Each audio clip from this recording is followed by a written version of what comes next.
On 2015, the powers agreed to limit Iran's United States population 324,289,210 inhabitants. Language English. Form of government Federal Constitutional Republic. Current President Donald Trump. Iran has a population of over 82,800,000 inhabitants. The official language is Persian. The form of government is an Islamic presidential republic. The actual president is Hassan Rouhani.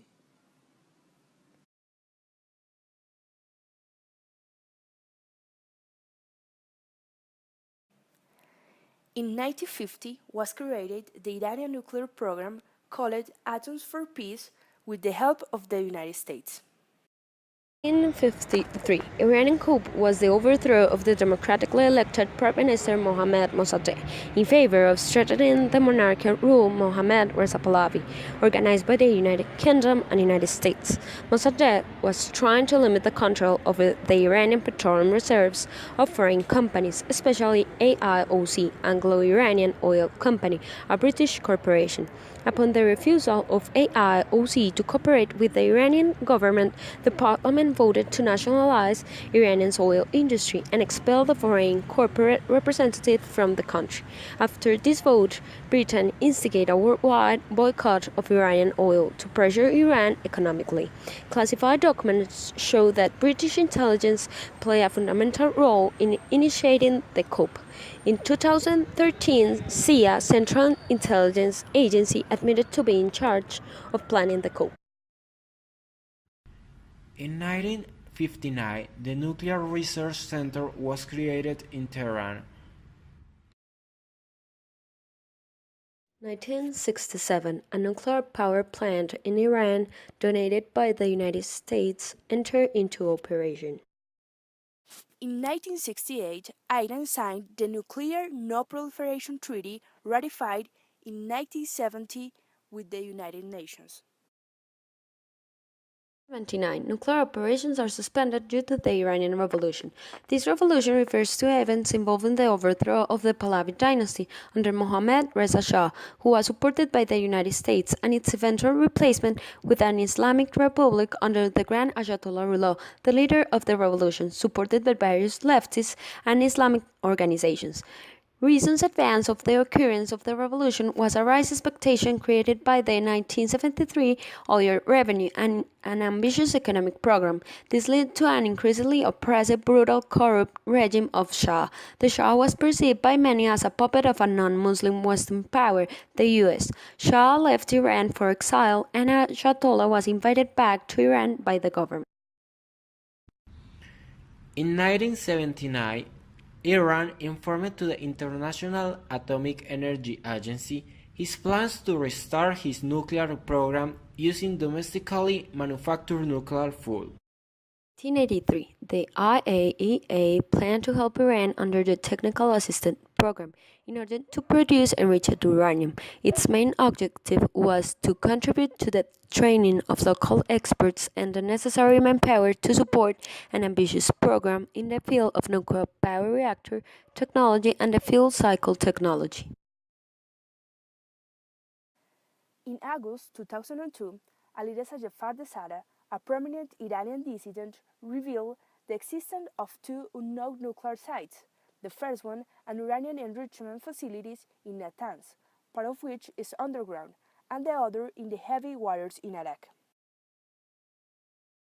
2003, Iran gave permissions for the inspections required by the AIEA, and according to the protocol made by the AIEA, they concluded that the installations were not related with any secret program of nuclear weapons.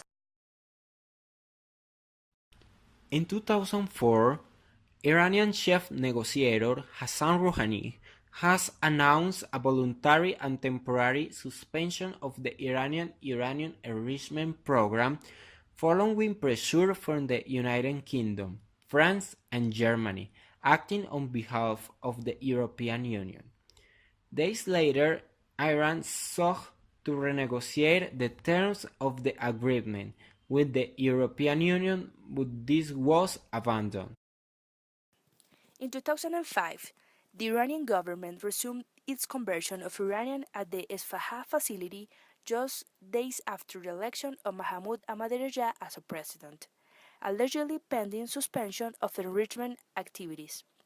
This led the European Union to pressure the International Atomic Energy Agency to take the case of Iran's nuclear program to the United Nations Security Council. In 2008, Mohammad Jazai, Iran's ambassador to the United Nations, has called for the Security Council to stop intervening in Iran's nuclear case and to return this dossier to the International Atomic Energy Agency. 2011-2013 Diplomatic crisis over Iran's nuclear program. In 2013, on November 24, came out the news that the Western powers with Russia and China have reached an agreement with Iran, whereby Iran undertakes to freeze his enrichment program of uranium for at least 6 months. This agreement has been taken as an unprecedented advancement. In 2015, on April 2nd, in Switzerland, after a week of meetings and 2 days after the deadline to reach a preliminary agreement, the negotiations between the Group 5 plus 1 and Iran reached a preliminary agreement to drastically reduce Iran uranium enrichment and the end of sanctions against the country. On July 14 of the same year, the High Representative of the European Union, Federica Mogherini, officially announced the agreement at a press conference with the Iranian Minister of Foreign Affairs Mohammad Javad Zarif.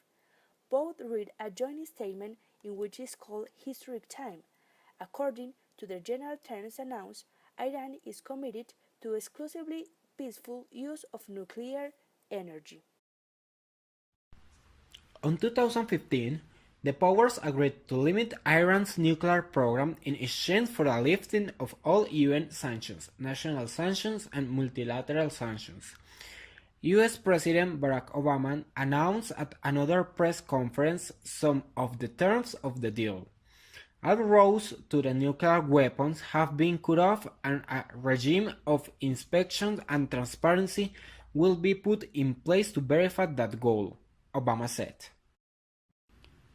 Here are the key points. Iran will not produce highly enriched uranium over the next 15 years. Iran will dispose of the 98% of its nuclear material. Iran will eliminate 2/3 of the centrifuges it has installed. Powers will be able to verify for the first time the degree of compliance with the agreement, announced Obama.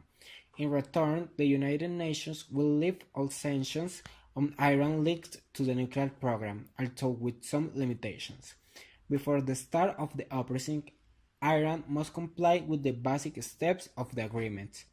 The sanctions will be maintained over the next 5 years in the case of weapons and during the next 8 in the case of ballistic missiles. Obama said that the deal doesn't depend on trust but on verification. If Iran breaches the agreement, the sanctions will start again. Iranian President Hassan Rouhani told a press conference that with this agreement an unnecessary crisis ends and a new chapter opens. 2017. With the elections of a new president in the United States, relations between Washington and Tehran have deteriorated. When Donald Trump gave indications to a revision of the historic nuclear agreement with Iran, signed during the administration of Barack Obama.